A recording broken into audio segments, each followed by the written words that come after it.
very warm welcome to all of you, because this morning we are going to talk about farmers' grazing insights, lessons from farmers for farmers. And my name is Agnes van Dasselaar. I'm from Eres, the Netherlands. And this morning, me together with Jenny Ingversen from SLU in Sweden will make sure that, we work according to our agenda. And this is the agenda. Just a moment. There it is. Oh no, I first wanted to say a little bit more about this one. Because at the moment, this morning when we are talking about our practice hubs, you see the map up here where all the practice hubs are situated. So you see we are here with farmers from the south to the north and from the east to the west and all kinds of different livestock types. And we speak different languages. The language of this morning will be English. Everybody of us will try to be as good as possible in talking slowly in English. That will, especially for the people from the UK, be a challenge, I think, as always. But there is the translation tool. And for those who came in later, the translation tool is also, you can find it in the app. And if there are any technical questions, please don't hesitate to put the question in the app. And with many of you, there are also facilitators available to translate if needed, so that everybody can hear this in their own language. We will record this session, but only the presentations will be shared, so not the discussion parts. You can discuss freely, only the presentations will be recorded there. If you have a question in between, please put it in the chat. But there is also the possibility to ask directly after each presentation. Because that is the idea. We will have a number of short presentations, followed by some time for questioning. And in the middle, we will also have an interactive session. So here you see the program. We are now in the welcome and in the introduction. After that, we will have some presentation on consumer preferences for sustainability innovations in the livestock sector. Then we will have some insights from Italy, followed by insights from Romania. Then there's a kind of an interactive activity as a kind of a break between the presentations. Then we will have something from Sweden, insights from the UK, and then we will end with some take-home messages, and we will close the session 12 hours at the latest. So this is the idea for this morning. And then we will move on. And the first presentation will be about consumer preferences. And that will be given by Hanna Stolz from Fiebel in Switzerland. And I will stop sharing my screen and then you can share your screen. Hanna, the floor is yours. Thank you very much. Now I switched on my microphone. Can you all hear me?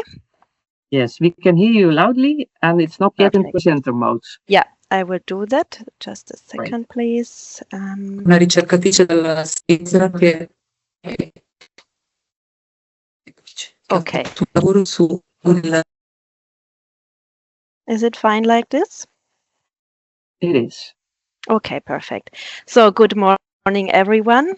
I'm really pleased to be here and have the opportunity to present the results from the consumer survey we did in Pathways. And I will talk about consumer preferences for sustainability innovations in the livestock sector and in particular in the dairy sector. So we will talk about consumer preferences for grazing systems, for example. I will briefly introduce myself. My name is Hanna Stolz.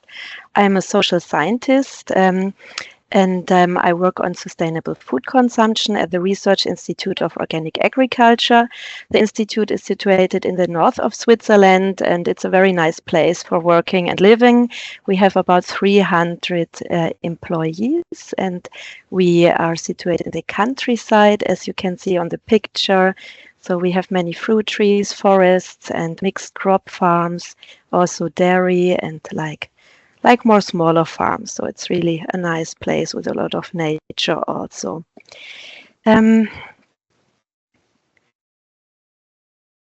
So the objectives of the consumer survey were to to get to learn the consumers in Europe better, to learn more about their dietary patterns and learn more about how they think about sustainable food consumption, and particularly to see where are possibilities and pathways to move forward, and to see where is like opportunities to improve sustainability in the food system, also taking into account that we have many different consumers and many different attitudes.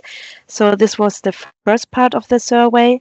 And the second part was dealing with sustainability innovations in the livestock sector. And here we analyzed preferences and willingness to pay for selected innovations or improvements in the dairy sector by means of a choice experiment.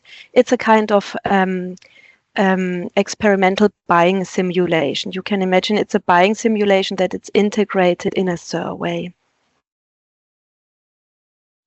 And for doing this survey, we programmed an online survey, and we choose different countries for doing the survey to have a good coverage throughout Europe. So we did the survey in France, in Germany, in Italy, Romania, and Sweden to represent the different regions in Europe.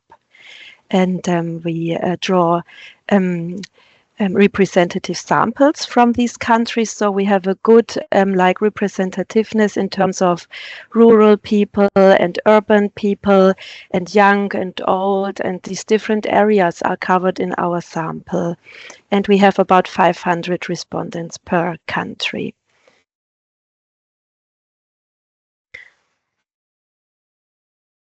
So now I come to describe the sustainability innovations that we integrated in the survey. Now there's an echo. Okay, it's gone. Okay, perfect. So we choose milk to test the sustainability innovations. It's always important not to test them in general, but to test them on a product, because we know that consumers behave product specific, and what was true for milk could be different for example, yogurt. So we know that from previous research. So these kind of choice experiments or buying simulations only make sense when they are like related to specific food products. So we choose milk because milk is a very common and very important product of the dairy sector. And then we selected some sustainability innovations, and we did that by looking about on the practice hub visions, and took some that we could integrate in the choice experiment. And here we had this pasture-based dairy cows. That was one innovation suggested by the practice hubs, and also the 100% grassland fodder, I think, was one vision. And also the mountain biodiversity through pasture-based system. This is something that was also suggested by members of Pathways. So we implemented these, and we also added other system. For example, we added milk production, the second one, milk production from pasture-based dairy cows with calf rearing, because this is something that is coming up at the moment, and it's tested by different farming associations, for example, by Demeter. And it's a very promising system, because animal welfare usually matters to consumers, and I think it's a great improvement if calf can stay longer with the dairy cows and can be raised with the dairy cows. In terms of like ethics, it's better for their feelings, and it's also better in terms of calf health. So calf often get sick when they are separated, so they get these difficulties, and it's a like higher animal welfare system. So from these sustainability innovations, you can see the first two relate to higher animal welfare. And then we have biogas production, and that relates to more climate-friendly system. And then we have the reduction of water pollution through 100% grassland fodder and preservation of mountain biodiversity, which relate to environmental sustainability. And finally, we have organic production as already existing improvement that covers also different aspects, like aspects that relate to animal welfare, that relate to environmental improvement or welfare. So yeah, but we also added it because it's also a kind of reference where we can see how the other attributes relate to organic production. And we also added other attributes that are not shown here because they refer to geographical origin. But of course, we also included the price level because without price levels, we cannot estimate the relative importance of the single attributes. I hope this was clear. Otherwise, we could discuss this a bit more in the later on in the discussion. And before showing the results, I have to say, in Sweden, we had a similar approach, only that the first attribute here, milk production from pasture-based cows, was replaced by on-farm slaughtering because pasture-based is anyway quite common in Sweden, so there's no point for improving.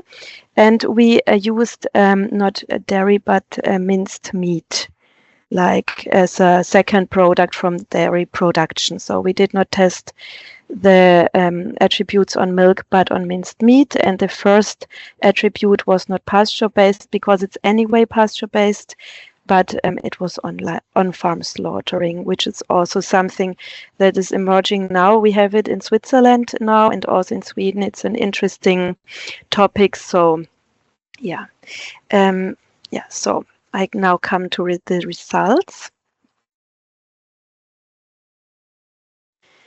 Here are the willingness to pay estimates based on relative price levels. It would take too long to explain how we use the price levels and how we did the analysis.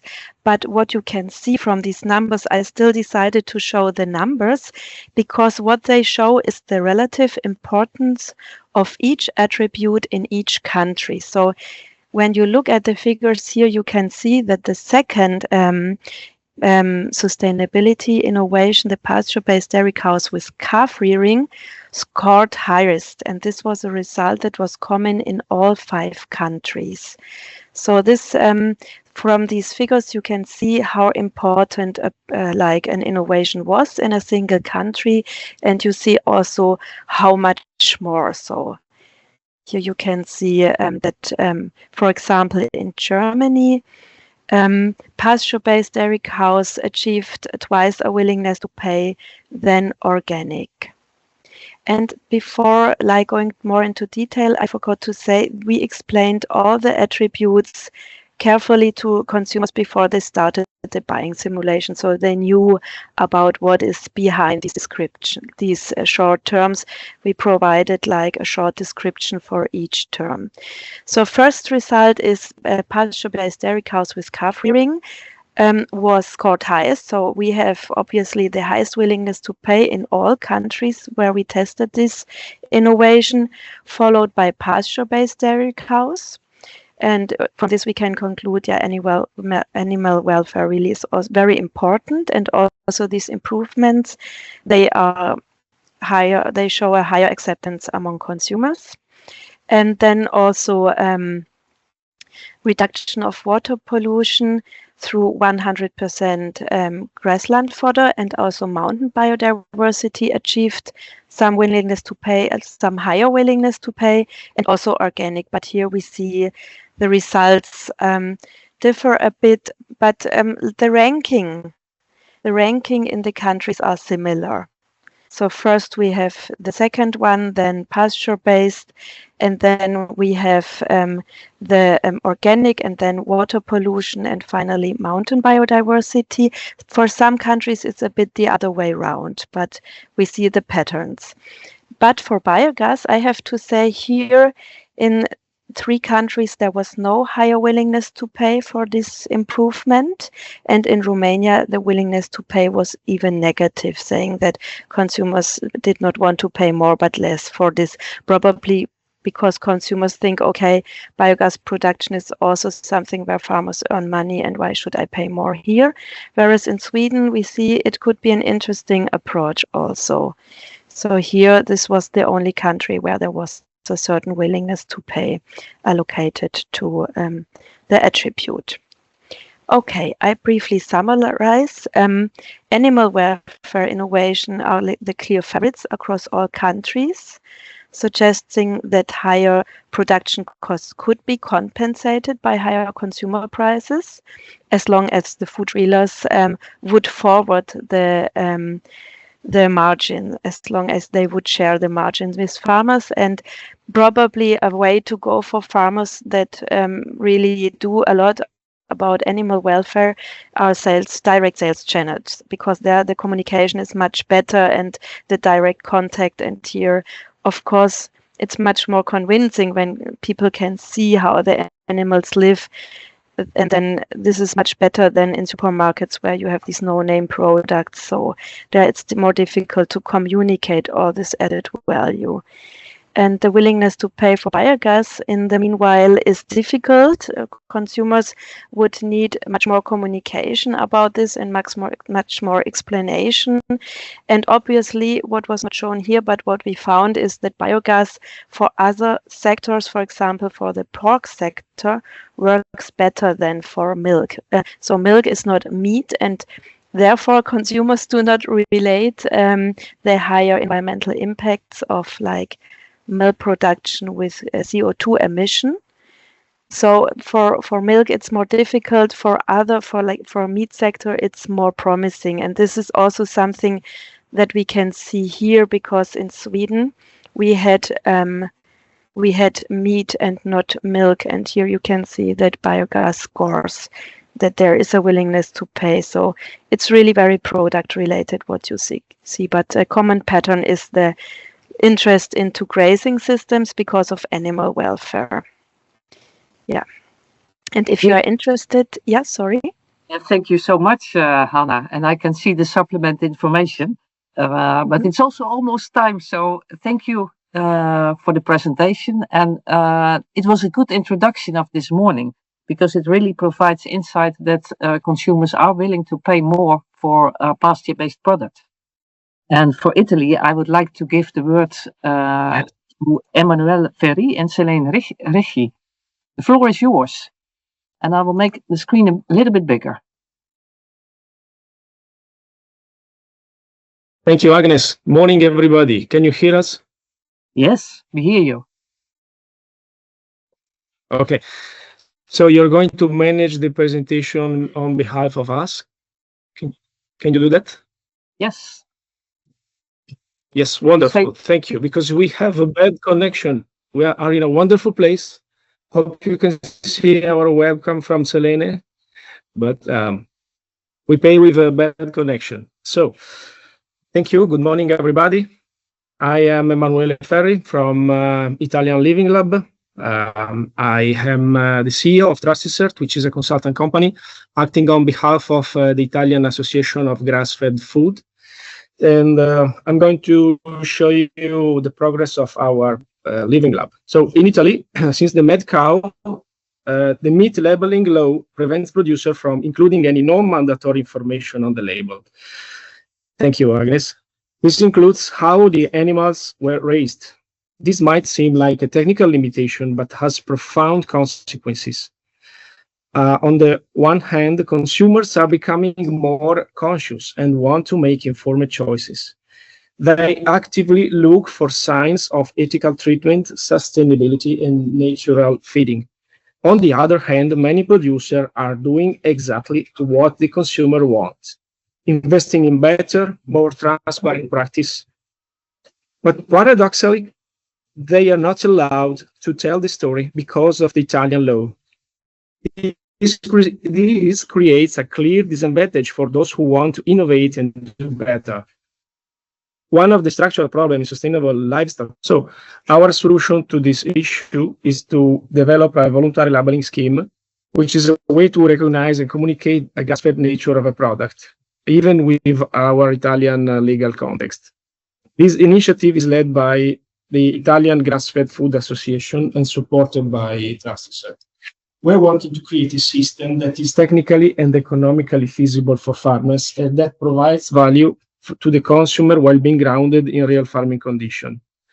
This scheme includes a formal specification that we also call scheme or standard, an official recognition by the Ministry of Agriculture, and a certification by third-party accredited body. AIAG will take responsibility for the ongoing management and for covering the cost of inspections. This way, the burden is not on the individual farmers, but the benefit is shared by the whole community. The timeline of this work, next slide, please. The timeline of this work shows how quickly this process has progressed thanks to a great collaboration. Can you hear me, Agnes? Yes. Yeah? Very good. Very Okay. good. We can hear you. Okay. Okay, thank you. We completed the first draft of the standard in March of this year.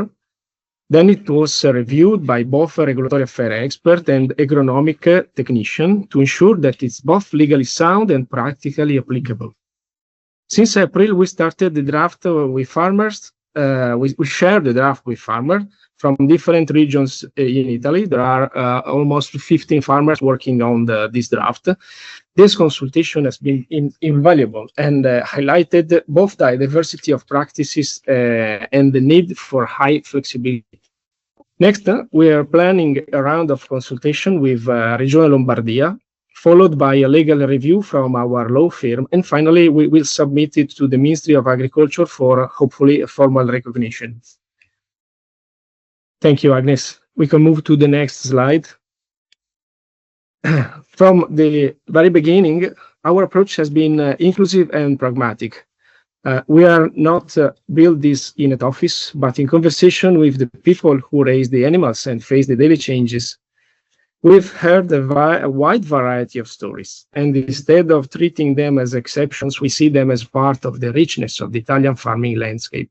So we are designing a system that sets clear and reliable rules, but leaves spaces for local adaptation and different production contexts. This next series of slides highlights some of the real farmers we have spoken with, who represent different ways of practicing grass-fed farming in Italy. Next slide, please. You should see some of the picture of this farming here in Italy. The first one is Gaia Di Stefano, who is here in person, and represents what we call a modern nomadic breeder. She moves with her whole family and the herd across public lands, from mountain grassland to wild riverbanks. Her cattle never see in a barn. They live entirely outdoor, following seasonal patterns. There was a particularly dry year. She had to provide hay. Her animals did not recognize it as food and they use it as litter. So interesting, by grazing along rivers, they are actually performing also a valuable ecosystem service. They had to maintain riverbanks, reducing overgrowth and improving flood resilience. Her model doesn't fit yet into any current regulatory frame. And this is exactly why our standard needs to be flexible to recognize and reward these extraordinary cases that are often more than simply sustainable farming. Next slide, please, is about Luca Posillibo, a farmer of the Montana farming system, who runs a farm in hill and mountain regions. His animals, mainly composed by highlands, are 100% grass-fed, thank you.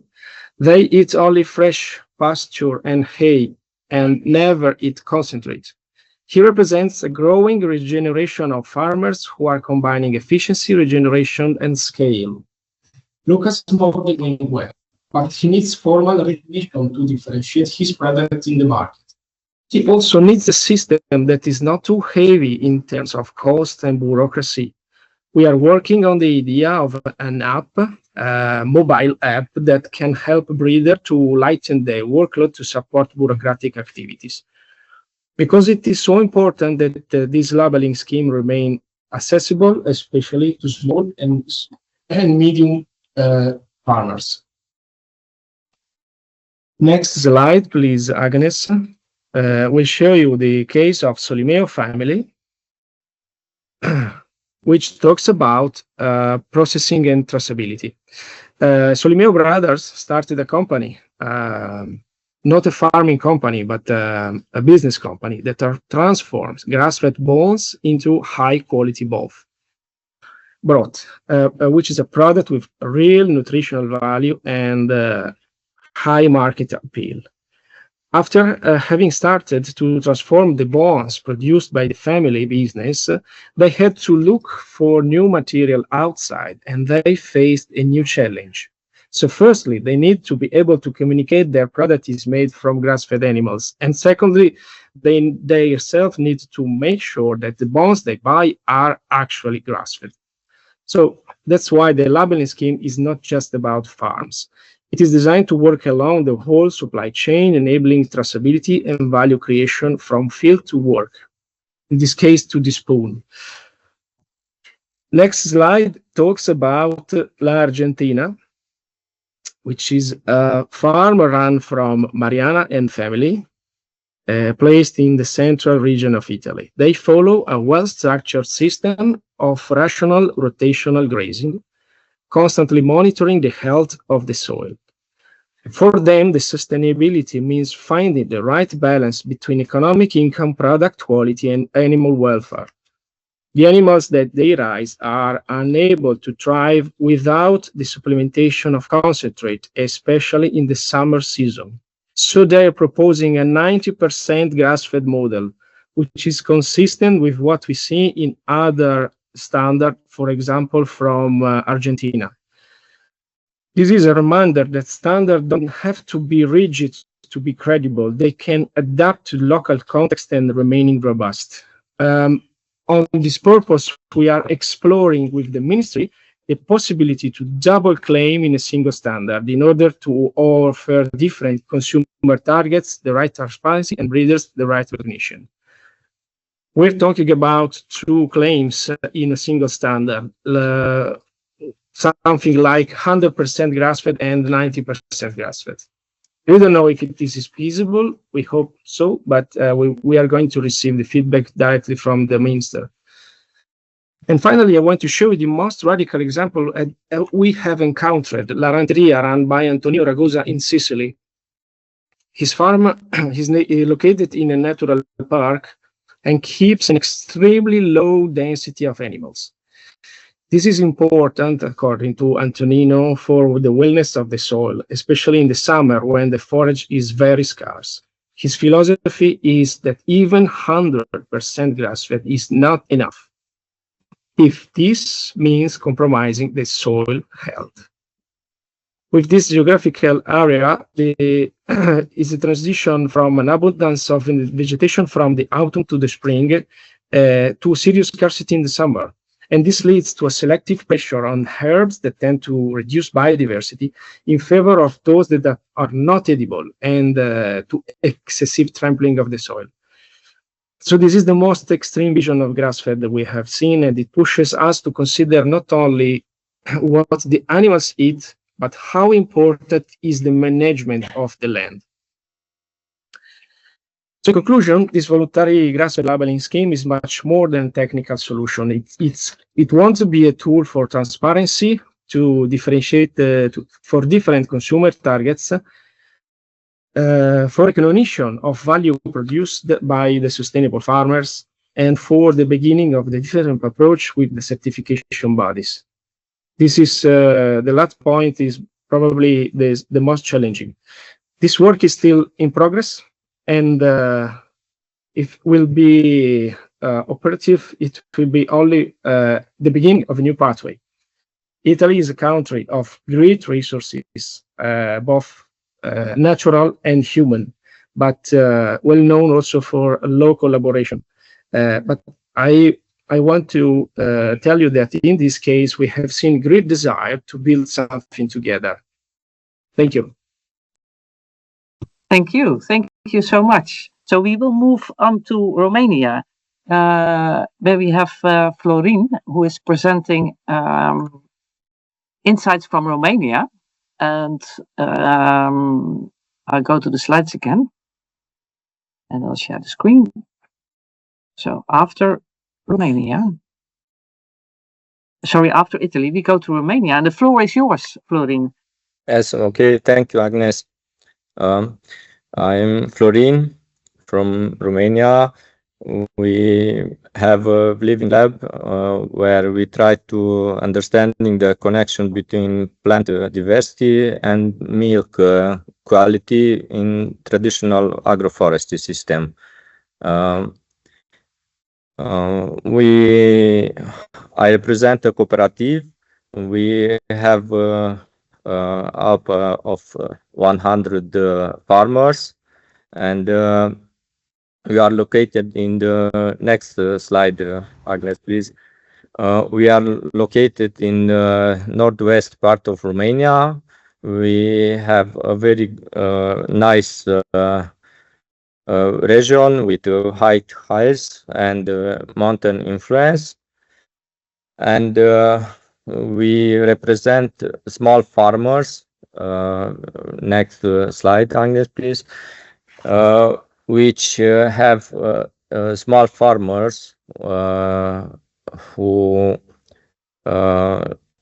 combine a little arable land and more pasture and grassland. In this nice biodiversity, we try to have a connection with quality of the milk in this living lab, because in this moment we have a lower price for the milk, and with this study we hope to have a good price for milk, and maybe in the future to process the milk. In our area have a lot of grassland and biodiversity. Next slide, please. With the cooperative, like example, today the small farmers get almost 25 cents for 1 liter of milk. In the cooperative, we success to pay 40-45 cents, almost double in this situation. And if we in the management of the cooperative and in partnership with university and with help to the pathways result, maybe we can process the milk and have a good sustainability to the farmers. Next slide, please, Agnes. But we have a lot of challenge because the farmers are small and medium.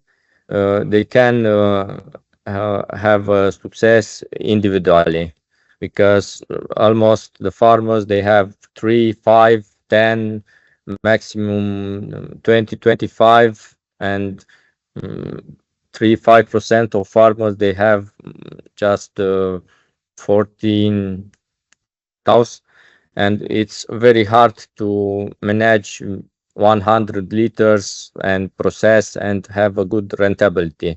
But with the cooperative, we have today almost 10 tons of milk per day, and if we put together this to a processor, I think will be more economic. A lot of challenge are of part of the climate change. Yesterday I was in the rain to collect milk, and a lot of farmers today they don't have water to the cow, and this is a big problem in Romania, but I think it's a problem in the Europe. Uh, every summer is different and more hot. I don't know how to reduce this, but we must to protect our region and our farmers in this situation. Next slide, please. In pathways, we with Adrian and Shandor have the beginning of the living lab. We make study of milk analysis and grassland plant diversity, and we find a connection with grassland diversity of pasture and milk. And for the next slide, we present the begin. We have a lot of spaces in the grassland, and we sustain milk quality depends what cow eat.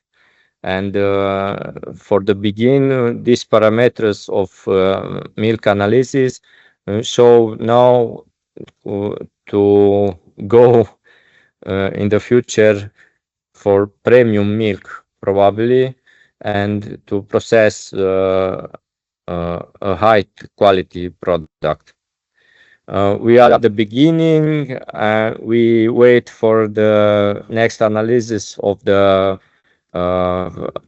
milk and the plants species, and we hope to have a success with this living lab and to promote our region to be sustainable in the future, and maybe these small farmers resist in the future in this area, because I don't know, a lot maybe of you was in visit in Romania, and we visit two farmers of our cooperative. We have a very nice region, and hope to have continuity in the future. I'm sorry for my English, and I hope to understand what we do in Romania. Thank you very much. Thank you very much. We move on. We move on from from all of us and go to Sweden. And for Sweden, while I'm sharing my screen again, which is this one, we have two presenters. The first one is Anna Jamieson from the pasture beef and lamb Sweden, and after that, farmer Jens Pjeltner will talk about his farm, which we are really looking forward to. And Anna, I give the floor to you, and you can tell me when you want me to change slides. Yes, thank you. I am still recovering from actually feeling really moved by reading those words that all the farmers filled in. I thought it was amazing. So thank you to everyone. So I'm Anna Jamieson. I am the chairwoman of Pasture Beef and Lamb Sweden, and I'm also the facilitator for Practice Hub 11 in Sweden. And next slide, please. We call our living lab graze more, feed less, and or harvest less. So I will start with explaining a little bit about the Swedish situation, so you get the background to what we are doing. So in Sweden, the most common cattle will have always been and is still a dairy cow. And the beef production animals have traditionally always been the bull calves born from the dairy herd. And they have been raised like this in the picture in intensive indoor systems, feed rather a lot of of grain and complemented with hay or high quality silage. Now, the dairy cow herd is shrinking in Sweden because the dairy cows are getting more and more productive. So we need fewer animals to produce the milk for consumers.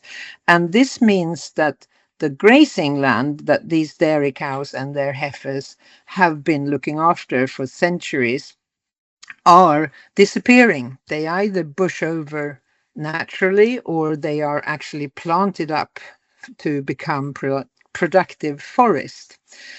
So this is a problem because the grazing lands are rainforests. They are very high in biodiversity, and we are losing so much biodiversity when this grazing land is being bushed over or forested.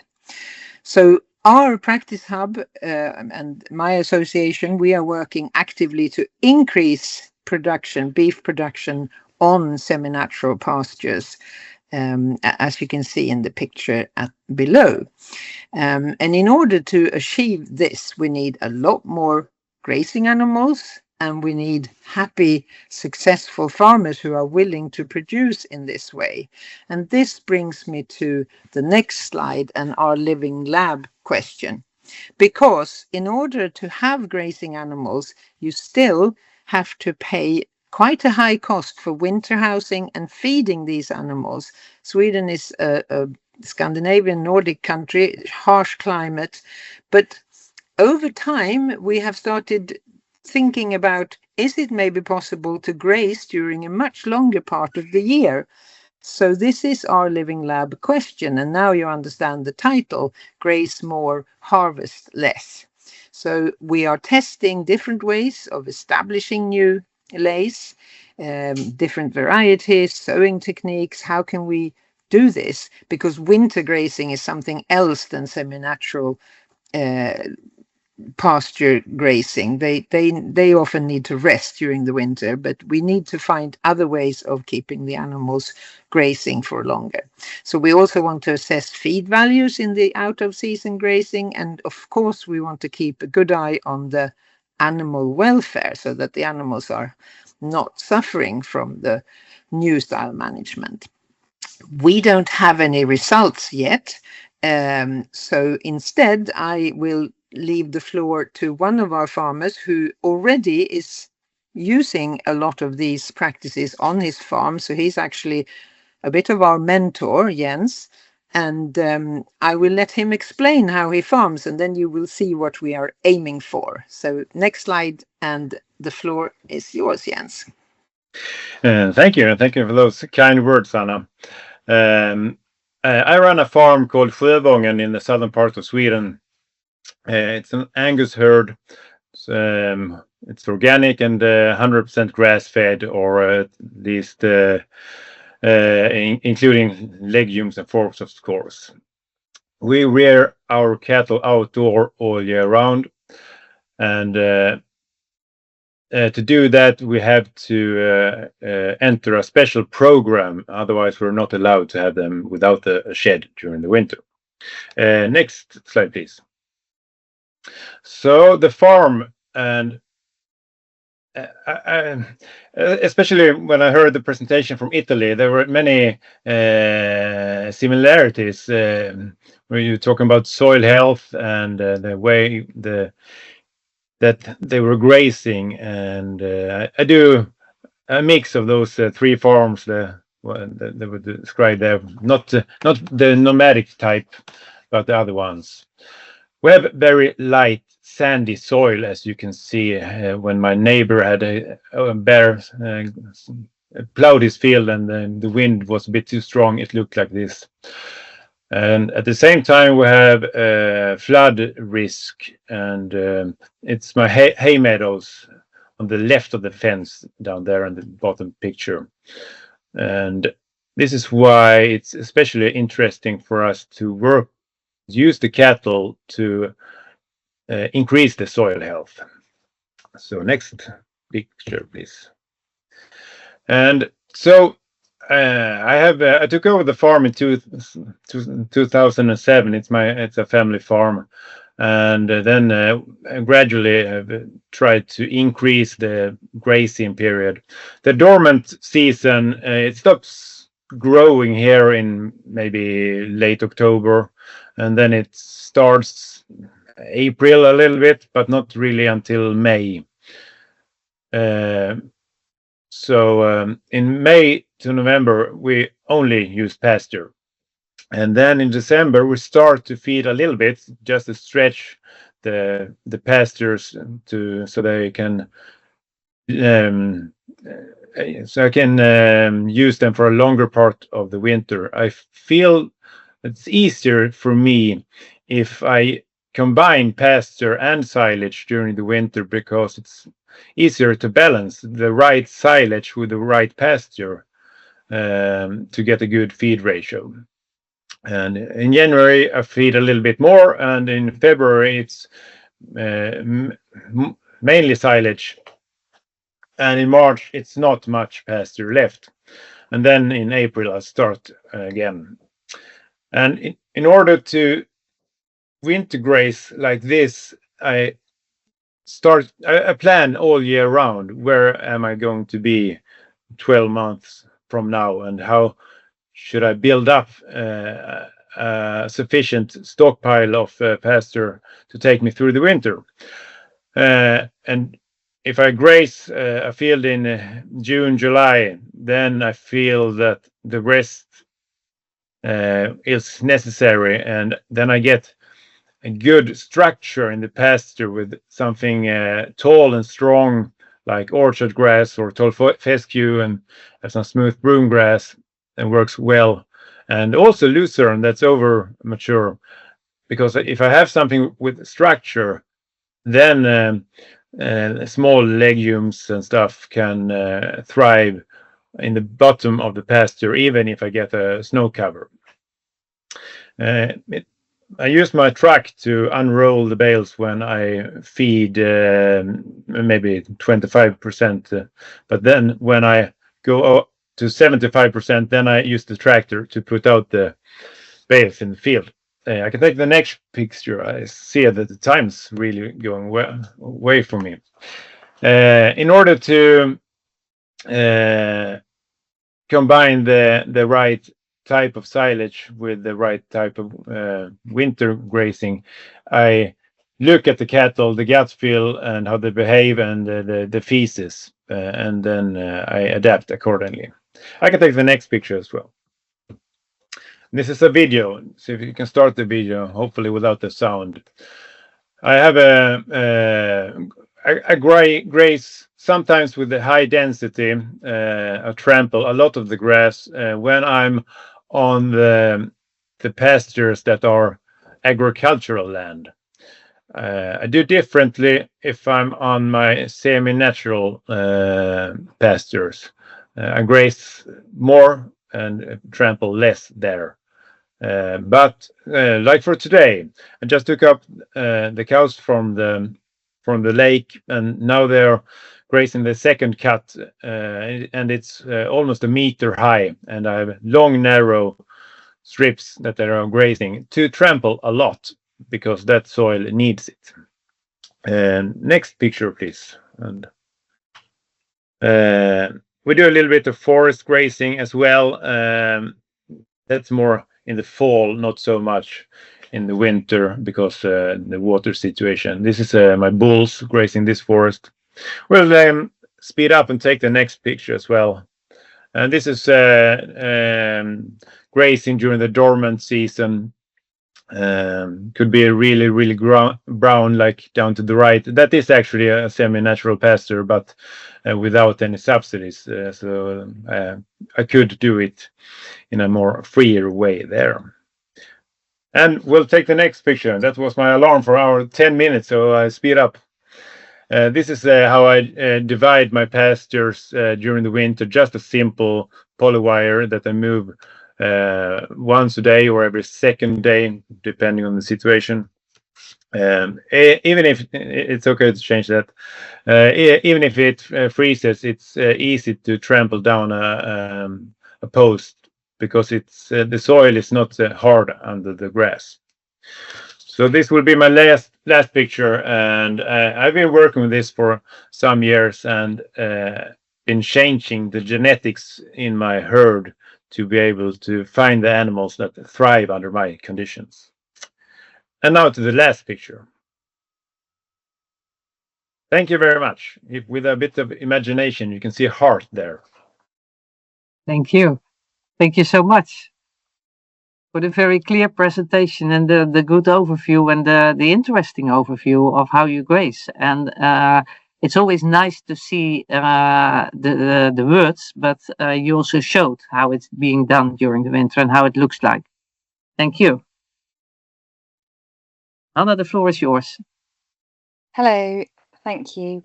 Goedemorgen. Do you have the slides there? Are you controlling the slides there, Agnes?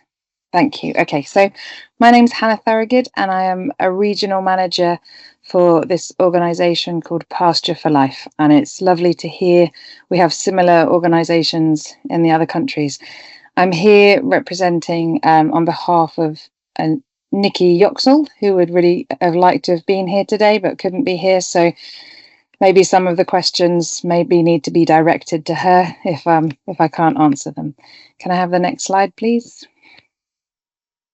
Okay, and just to say, I'm also a farmer too, with very similar systems to the ones we've looked at today. And in answer to your question, we have a breed of cattle called Lincoln Red and Dexters, and we also have sheep that are doing very similar outside all year round mob grazing systems.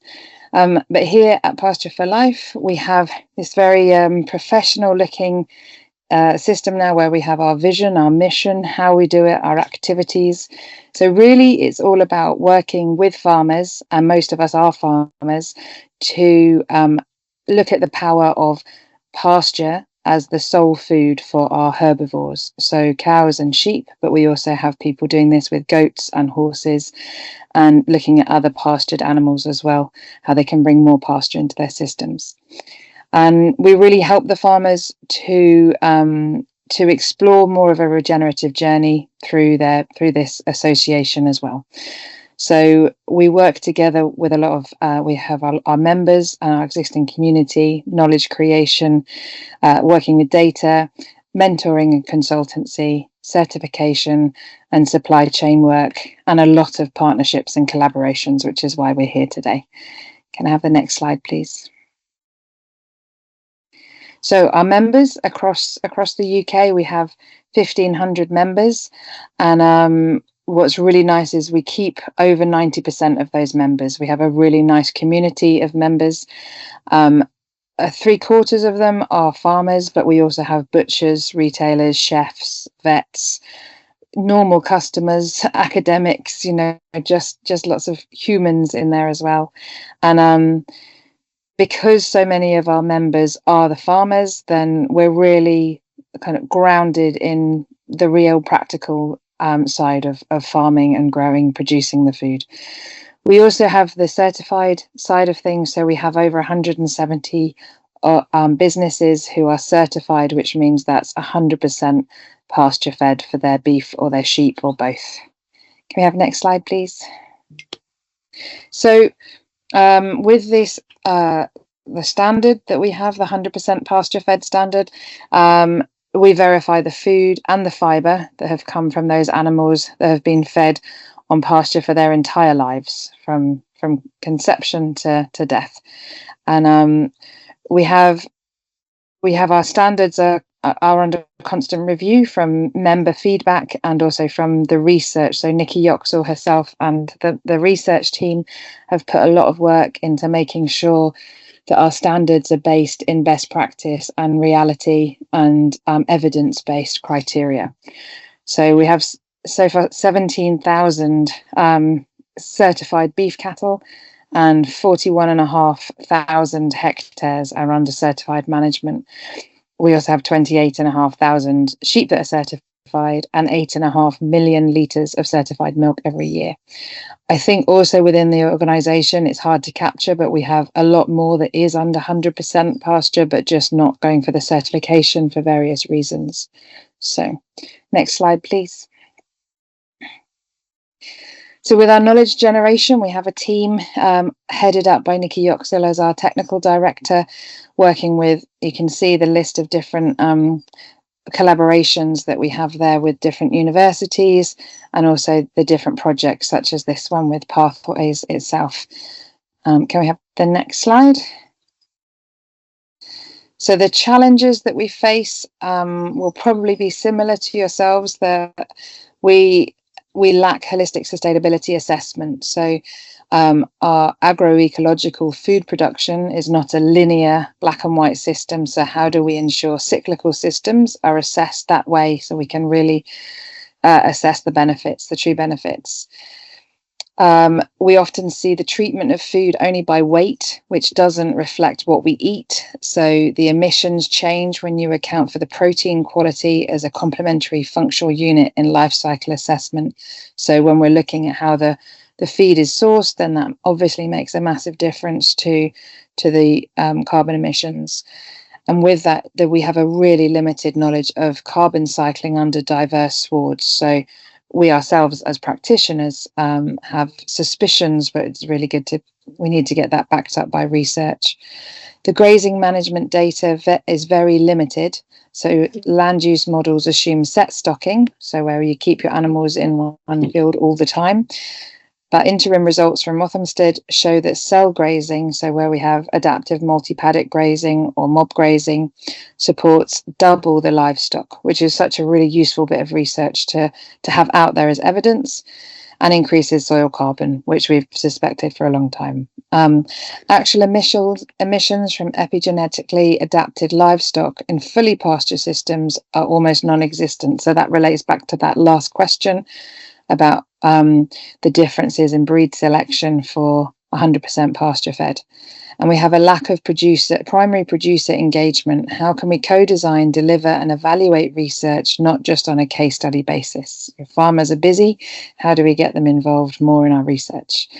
So, but we do have a really good take-up in our membership of that research. Next slide, please.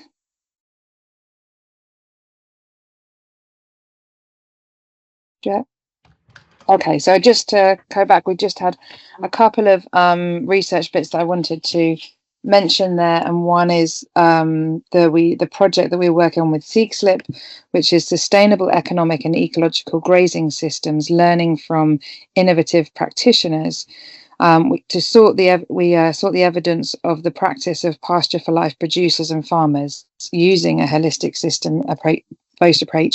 based approach. And we found that the pasture for life farmers have more diverse swards and are more profitable than conventional farmers. So that's a really important bit of research to find out. And another project that we were working with SUSCAT is under SUSCAT is looking at the nutritional quality of 100% pasture-fed meat and produce, and we found that there is a higher omega-3 than grain-fed animals. So these are really, really important baseline information for us to be getting out there and sharing. And if you want to find more information, please go to the Pasture for Life website, where we have links to all the research and further information. So thank you. I'll hand over to Laura, I think is next. Hello everyone. So I'm going to just talk about a bit of research that we've been doing with Pasture for Life as part of the Living Lab for Pathways. And we involved 15 farmers in this discussion, where together we came up with the idea that whilst we had evidence for certain nutrient values, such as the omega-3s, we would really benefit from more empirical evidence around nutrient density, in particular the B12 and B6, as there was a lot less research being done on this. So the idea is having more evidence means that we can hopefully encourage more people to buy the meat, and also encourage more farmers to take on 100% pasture-fed beef cattle. Next slide, please. So as far as our methodology, we decided to take our 100% pasture-fed cattle. We identified 5 different farms that were using these systems and bought from those farmers 5 steaks. So these are the information on the right. We're still waiting for farmer E to send in their steaks. So currently this data is analysed with owning 20 steaks from our 100% pasture-fed cattle. We then compared this data with the conventional fed cattle. So whilst in the UK we do feed our cattle usually on grass, in this instance, the supermarket that we bought our steaks from had a 8-week finishing period, which was on a high grain diet. So this was the main comparison that we were doing for these two different types of systems. So again, the supermarket identifies the farms where these steaks come from, and we chose 5 different farms and bought 5 steaks from those. So these came directly from the supermarket. We sent all of them off to an independent laboratory where they were analysed for macronutrients and vitamin B6 and B12. So next slide, please. So these are our results so far. As I say, we are still missing 5 steaks from our Pasture for Life farmer, so that these data will change eventually. And I just wanted to flag up, but we were really happy to confirm that the polyunsaturated fats were significantly higher in our Pasture for Life farm average steaks. So you can see down here the omega-3 and also the CLAs as well. We also found actually that there was higher levels of salt in our Pasture for Life fed steaks as well. So I'm going to be looking into that a little bit more to see what may have had an impact on that. Interestingly, we also found that there was lower levels of sugars in the farm steaks compared to the shop bought ones. And obviously there is a type of sugar that's involved, which is the new 5GC, which actually have anti-inflammatory properties. Which cause inflammation in the body. So having lower levels of these in the farm steaks could be quite interesting from that point of view. So again, more research in that area and before we fully release these results. And unfortunately, we did find that the B6 was actually significantly lower in the Pasture for Life farm steaks at the moment. And again, we're going to look into reasons potentially why this might be the case. So it may be due to the breeds of cattle that were used, the age of those cattle. It may be due to the fact that our shop bought cattle had also had this high grain diet towards the end of their lives.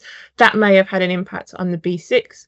But also we found out that the supermarket we bought them from does have a trial where they feed their cattle seaweed in the attempt to try and reduce their methane emissions. So this may have indirectly had an impact on their B6 values within the meats as well.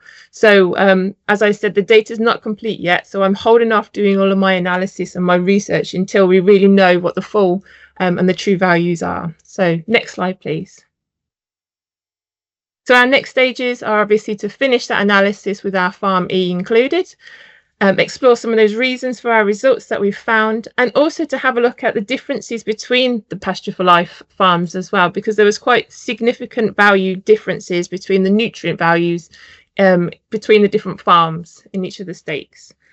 Then obviously we'll write it up and then share these findings with our farmers. Next slide. And that's everything from us. Thank you. Thank you so much, both Hanna for explaining about Pasture for Life and Laura about explaining what the Living Lab has been done. Then I'll give the floor to Jenny for a kind of an overview or a summary. What struck you most? Yeah, and thank you all for these really interesting talks. And my role here is that I am the leader of this work package, and I'm sort of the channel from you as farmers into the project. So it's with those glasses or ears or whatever I've been trying to listen to you. And I have 2 slides, and I would like to just share with you firstly what I think that you have talked about, and then what I think that we should take back to the project and really to the European Union, because that is the financiers of this project, and they are really interested in hearing what we have to say, or actually what you have to say. So I'll try and share here. Do you see the right version? We see a blank sheet at the moment, a blank blue sheet. And one thing that I picked up from you is, of course, economy. And we've been talking this morning about communication with consumers. And one thing is this labeling of products. But the consumers are only one part of the chain, and something that I think we really need to deal with is the retailers and how to sort of get a more fair balance here of who gets what part of the profit. And then we've been talking about aspects of product quality, and some things I picked up was biodiversity or ecosystem services, nutritional value of both meat and milk, animal welfare, and ethical production was something that you mentioned in the Menti exercise. And then you talked also a lot about novel ways, and that's not surprising because you are in this project because your production is novel in some way, or you use novel ways of production or novel products or whatever. And you also talked a lot about adaptability. And in the word cloud, you mentioned planning, and I would like to add there also analysis, because you all do an analysis of what the output is or the production results, and then you adapt again in a cyclic manner, I think. And then lastly, farmer to farmer learning. And this is what we're trying also to support in Pathways, and utilizing research results in practice. And I mean, as researchers, we are really eager to have results that are usable in practice. So to the take-home messages so that we can finish on time. Our common goal is sustainable livestock production in Europe. And sustainable can include biodiversity, work satisfaction, product quality, and of course economy is really key. Basic information about consumers, consumer needs, and one need is transparency, and also one thing that we need to know for sustainable livestock production is, of course, consumer priorities. And I also already mentioned the retailers. And I think this is something that Pathways, for example, can support farmers or primary producers with. Farmers supporting each other is a success factor, and this is a really important take-home message to us as researchers and facilitators. How can we support networks of farmers and farmer-to-farmer learning? Something that clearly affects you and your daily work is climate unpredictability, and being resilient and adaptable to those aspects of unpredictability. And lastly, stakeholder ownership. Farmers need to be really in the projects that we as researchers put up to really make sure that we work on the useful, the things that will be useful for you.